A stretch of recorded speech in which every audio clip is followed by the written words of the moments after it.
What do you say? Should we bring him out here now? You guys want to see Brent and Yes! Zach? Woo! Let's bring him to the stage right now. Mr. Brent Smith, Mr. Zach Miles from the band Shinedown. I was just saying, like, I'm calling myself a baby Shinedowner, right? Like, this is the first time I've ever met and saw you guys was at our beloved Pyro Bears tribute. Yep. And you and I had this incredible conversation backstage. Much love to Pierre. Yes. Much love to Pierre. Because none of this would exist without Yes, Pierre. exactly. Let's just be honest. Exactly. And Philadelphia wouldn't exist without Pierre. that is true. Literally. Yes. I think we should take down the Ben Franklin statue. Yeah. And put Pierre, yeah. I'm not joking. Yeah, we're not kidding. Like, let's just be real about it. Who actually built Philly? I love Sylvester Stallone, but there's not a Sylvester Stallone statue. It's a statue of a fake person. Yeah. It is. Yeah. Multiple We could just put statues. Pierre there.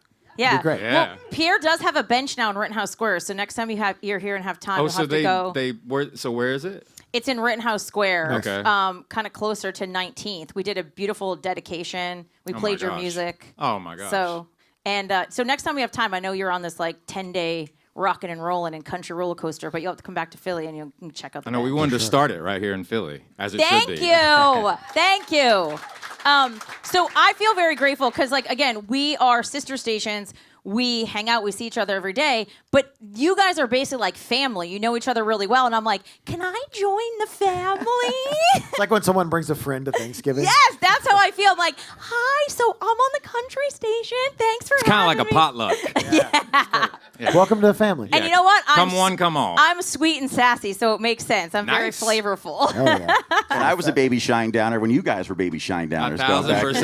Yeah. We We grew up literally together. grew up together. Yes, we did. That's for sure, man. So 20 plus years. Of course, the brand new album 8 just released back on May 29th. Congratulations Thank on a you. stellar album. Thank you.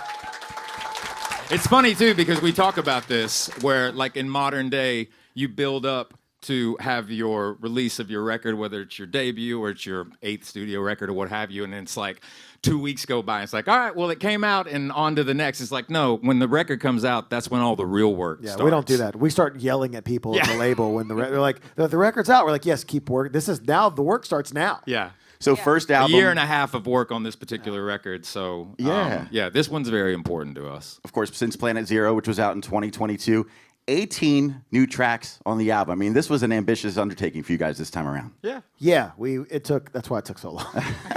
we felt like we were never going to be done with it, but I couldn't be happier or more proud with what we ended up with. And of course, with Eric Yeah. at the helm for the third straight album, Yeah. from Attention Yeah. to Tension Yeah. through Planet Zero, now to 8. I mean, Yeah. multi-instrumentalist, mixer, master, I mean, ninja, all that kind Well, of stuff. Ted Every Jensen- record he says he's going to be the last one. Yeah. Ted Jensen for the mastering, but he'll give that accolade. Yeah. But no, also too, his solo record for the very first time, him being able to put that out while he was making this on top of it with the Eric Bass project. But yeah, man, it was interesting for us because I know the four of us, we knew that, with the idea of the singles coming out last year and everybody going, what are you doing? Like, what is this procedure that are you just doing singles now and what have you? We're like, no, there's a method to all of this.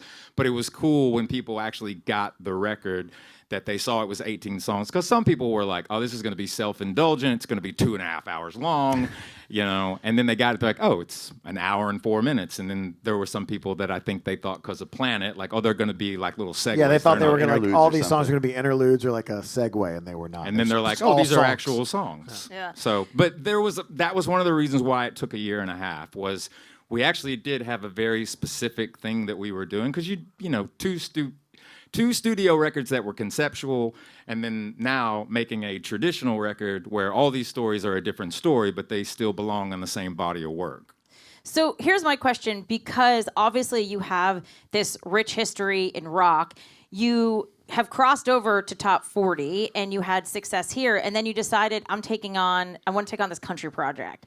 So like, where do you just, as a band, do you just normally have that drive that you're like, I want to try this new thing? Or is it kind of like... We just listen to the songs. We just listen to the music. Yeah, it wasn't. We never go, okay, we did this, now let's try. It was more like this song sounded like a country song, and it felt right to kind of add the fiddle and stuff like that. So I think we never it was never like, look how many markets we have. Let's look for another one. It really came naturally. It was very organic. So the fact that it's been accepted by you guys and country radio when we got to play on the Grand Ole Opry and like all those things, it was crazy. Well, you took my next question away. Oh, my bad. But Sorry. You are debuting. That's because you hugged him first. He hugged me. I did. He I hugged did me. hug you. No, but you. I'm thinking really, of what the rest of your questions are going to be now, too. I'm going to steal those. No, but you got to understand it from our point of view too, and you know the station knows this, and you know Brent knows this too. It's like Shinedown is everyone's band, and I think that's the most important thing. Is that you know when we go out now with where we are, it's very unique to be in the music industry 25 years in and looking at the next 20 to 25 years, you know, hopefully and so on. But the fact of the That's matter is, how we feel about radio. yeah, no. Well, I'll tell you this right now. Radio, for anybody out there that's listening to this and what have you, I'll tell you, this is just from experience. Like, the consumption of music is very broad, but I will tell you that for us specifically, radio will give you a career. It gave us a career. It continues to do so. But the fact of the matter is, our audience, whether they've been there from like day one or they're just kind of finding out who we are, they've always allowed us a platform to be ourselves and to evolve each record and each song. We don't want to make the same record over and over again. We try not to make, you know, write the same song twice.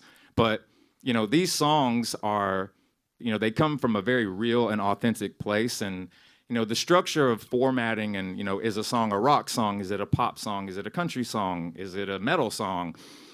At the end of the day, it's all music, and that's a universal language that everybody speaks.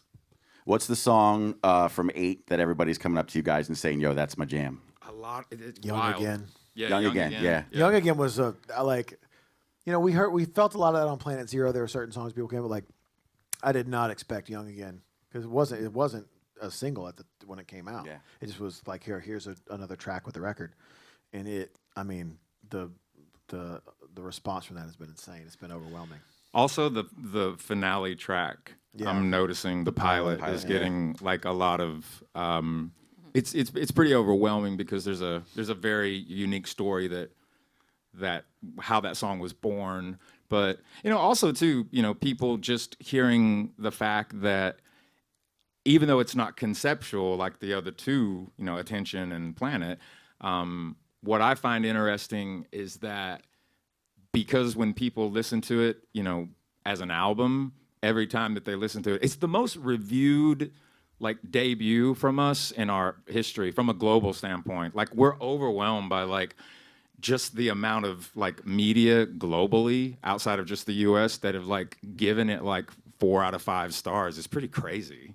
The stuff that's coming out too that is the kind of like weird Easter eggs that people are finding or making up. Like I've had at least 100 people ask me, and some of them like in other big bands go, "Is Young Again the prequel to Misfits?" Oh, wow. Yeah. Very cool. Yeah. Is it? I don't know. Okay. They've also said Get Up too with it. Yeah. There's like they Young notice. Again and Misfits Well- might live in the same universe. Yeah. Okay, because I was gonna say, here is the question: do you feel that you are Easter egging, or is it No, unintentional? because if we're doing it's not Sometimes. intentional. Okay. It might be. Okay. All right. This is the yin and the yang. It works. It works. What are your signs? What's your sign? Capricorn. And you Scorpio. are. Oh, jeez. That is. That's That's why it this works so yeah, well. That's why it works. I know. That's why people are like, man, they're really funny together. It's like, no, we just actually want to kill each other most of the time. But we don't, because that's why we say successful. Yeah. So talk a little bit about the Opry debut. What was that like? Was it what you thought? Was it different? I'm curious. Beyond what we thought. I mean, we're both from Tennessee, so Right. Grand Ole Opry that was part of our youth. Literally every single Friday night for me was Hee Haw. Sorry. Yeah. Some of you know that. Some of you youngsters don't. Hee Haw, Grand Ole Opry. If I got to stay up late enough, I could watch Dukes of Hazzard. Ooh, wow. So that was at my grandmother's house. So I watched the Grand Ole Opry hundreds and hundreds of times growing up. So it was just to be there, and then having Carrie introduce us was, that was amazing. Did you know? Like, did they get? Yeah, we ahead? knew. The Okay. day it got announced, she texted me and said, I'm going to throw Carrie under one of them. She said, the Mother Opry. And I was like, I didn't think you cussed, good girl. But Surprise, surprise. and, I said, yeah. I said, you're Carrie's a boss, man. I said, Yeah. you're introducing us, right? Like as a total joke. And Yeah. it's like the day before. And she's like, hey, I'm still introducing you guys tomorrow, right? I was like, I thought this was a joke. Wow. But yeah, she did it. And she like wrote like a whole speech. It was great. I think something to understand though, like just behind the scenes on that whole, the fact that we were even able to be a part of that was they had no recollection or even an idea that there was a song called Searchlight. Oh, they didn't really? know that we had written a. was No the one had ever 100 heard it. It was a 100-year anniversary, their birthday, and they were having a lot of artists Right. come in and play for the very first time. And they contacted our publicist, Taylor, and, they said, we'd love for them to come in and do 3 songs with the Opry band. And we were like, are you serious? And but everything happens for a reason. I was going to say, that's like manifestation almost. It was great. Yeah. It worked out great. And that's where we debuted the song for the first time. Yeah, first time we played it live was there. Yeah. And today, happened today that on the Billboard Airplay country chart, which is like Debuted. massive debut. I mean, Yep. that's a really big First bleeping time deal. ever. Yeah. On the Crazy. country chart now. So- It's great. Yeah. Yeehaw! Congratulations. Let's go. Speaking of yeehaw, long before the Opry, I caught you guys at the Mother Church at the Ryman Auditorium. You guys Yeah, did yeah, 2 yeah. shows there. Of course, being Absolutely. Tennessee boys yourself, I'm sure that was like, bucket list for you guys to be part of that. It was. That was during Mother's Day weekend, too, when we played there. And my parents came down and surprised me. And that was super rad. We did 2 nights there. Did 2 nights. Yeah, it was. I mean, just to play that place is so legendary, and the fact that we did it 2 nights And when you guys, so it's customary that bands that play at the Ryman Auditorium, you have to do 1 song completely unplugged. No mics, no Acapella, acapella, yeah. stuff like that. How did you guys decide? You did Shed Some Light and you did, was Misfits the other one? Misfits. Yeah. How did you decide those songs for that particular moment? I think we kind of decided in the moment. Yeah. I specifically remember Misfits because like in the middle of the show we asked them to bring the old piano, the Opry, because that, by the way, the Ryman is the original Grand Ole Opry. That's where the Grand Ole Opry radio show was at the Ryman. And so that's what that came about like that. I think Shed Some Light we kind of talked about beforehand, but yeah, it's and I've been to so many shows where people don't do it. And then we, the band, we like brought ourselves off to the wings, and he took care of something that, myself and Barry and Eric wanted him to do. He did a Randy Travis song by himself. Yeah, that's just getting to sing a song at the Ryman is insane. So it's Yeah. it was crazy. Does So. everybody know what the Ryman is, by the way? It's an old church. It's a venue in Nashville. Okay, making sure for context. And it's cool because the stained glass shines down. Oh, on yeah. No Sit pun in intended. church pews. Yeah. Yeah, Wow. if you're in there like at like sound check time, like 5:34 doors, when the sun hits that spot in there, It's one of the most beautiful things Yeah. I've ever seen. We had a front of house engineer.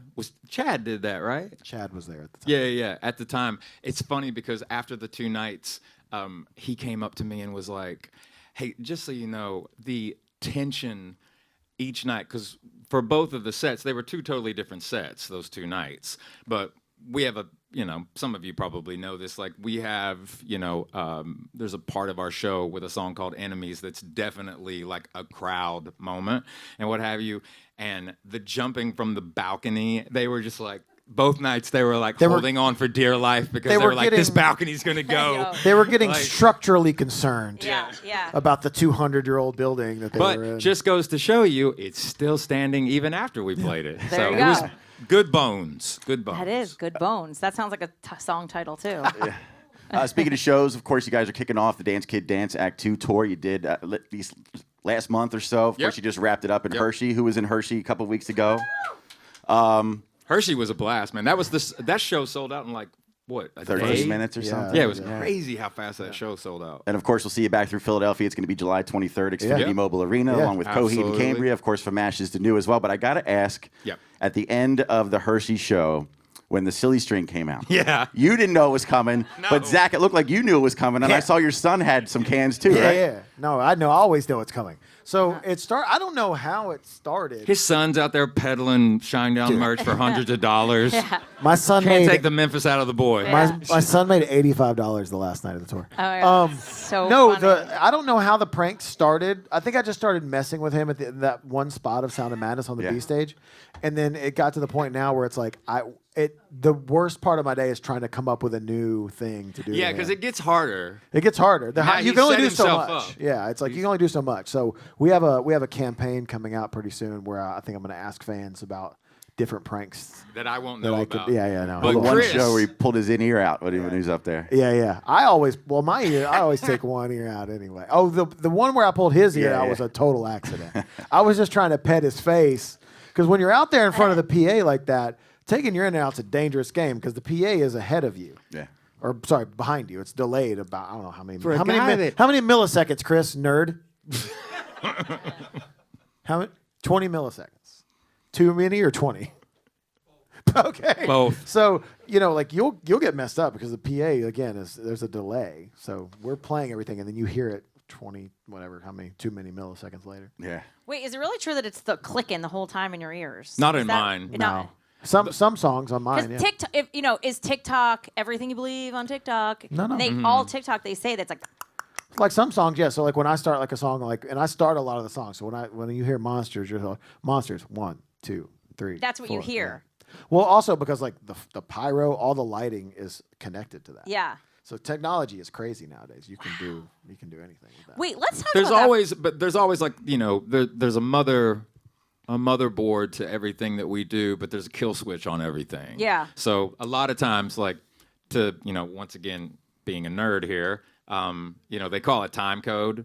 Yeah. So everything is locked into the system because the lighting, we spend, pyro, all of it. Yeah, because we'll spend even rigging points if there's automation, trusses are moving and things like that. Everything is built off computers, and you spend months putting all of this into this system and what have you. But there's always a kill switch if something goes wrong. But a lot of times it's timed to like how you're doing things because it's literally impossible to like certain cues on certain songs. It's so fast. Yeah. Nobody could actually do that. do it. It's so it's so it's let's programmed. Talk about the concept of like creating a tour. Are you all? You're gonna be here for a long time. You wanna but open when this you're question? because I'm fascinated by that idea, like coming up with a set list, coming up with a stage design. You are talking amongst each other first, or is it like a big meeting, and then or eventually it's evolved. your ideas?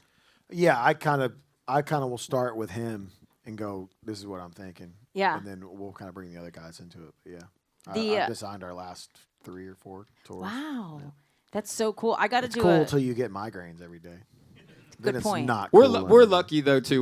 We have an incredible crew and a lot of people behind the scenes. We work with a guy named Mitch Yeah. Schillinger, who is Mitch is my partner in this thing. one of the most sought after. Yeah. We kind of met him very, very early, like Oh, wow. probably like, I don't know, 12, 13 years ago. Yeah. Something like that. He's one of the most sought after production designers He does Imagine on the planet. Dragons and the Yeah. Killers and I got to do a private tour of Rock Lidditz, and I was like obsessed with like that whole concept. We won't bore you guys, but I'm always fascinated when I get to talk to artists. I like to because we get to talk about music and the album, and I'm like, what about the tour? Because this is the stuff I'll talk about all day. Okay. This excites me. Yeah. You're like music, but Yeah. also like you have been doing it for so long. So to see how technology has grown and the expectations of what people now have almost in 2027 for a tour is different. How do you keep up with that? You just Well, I would ask them this question too, because like since you all are in the room, like I'm sure everybody has a different opinion of this, but in your mind's eye, in today's world of shows, actually going out and seeing, live entertainment, what have you, if you show up to an arena, we'll just put it at that scale. Yeah. We're not talking about a club or a theater per se. We're talking about an arena. If you walk in, not knowing anything that's going on, but that, headliner and the other artists that are in there, if you walk in and you notice that there's not a lot of staging, do you already immediately kind of get like, oh, okay, versus when you walk in and you just see like, oh, this is huge. Does it matter to you? Because I would think in modern day, yeah, it's about the music, but you don't want to spend $400 for tickets, let alone a ticket, and you walk in and like there's just some par cans and a backdrop. Or does it matter to you? Matters to me.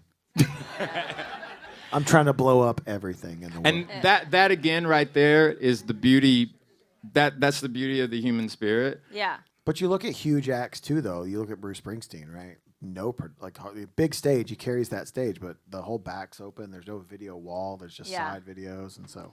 But you got to understand, like it's a give and give relationship because the fact of the matter is, for us, yeah, we may know that it's about the music and we could show up and it just be very, very simple or what have you. But for us, we know that it takes a lot, like getting a babysitter, planning out your year, your month, especially if you're going to watch multiple shows and things of that nature. Like it's not your responsibility. It's our responsibility to give you the night of your life. Yeah. Don't we love a self-aware superstar? We love it.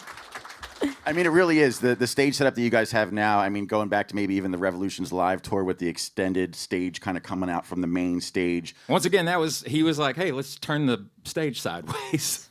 But it gives the fans almost a 3D aspect of you guys where they can kind of surround themselves around He's you all guys. about getting to the middle, he wants to get to the person in the very, very, very top row all the way in the back. Yeah. To me, when I design a show, it's how can you make as much of the arena the first row? That's so cool. And that's how we do it. So that's why, we get people stressing out because our stage takes up the whole arena floor pretty much. So we get people stressing out, like rage DMing us and be like, "Where do I stand?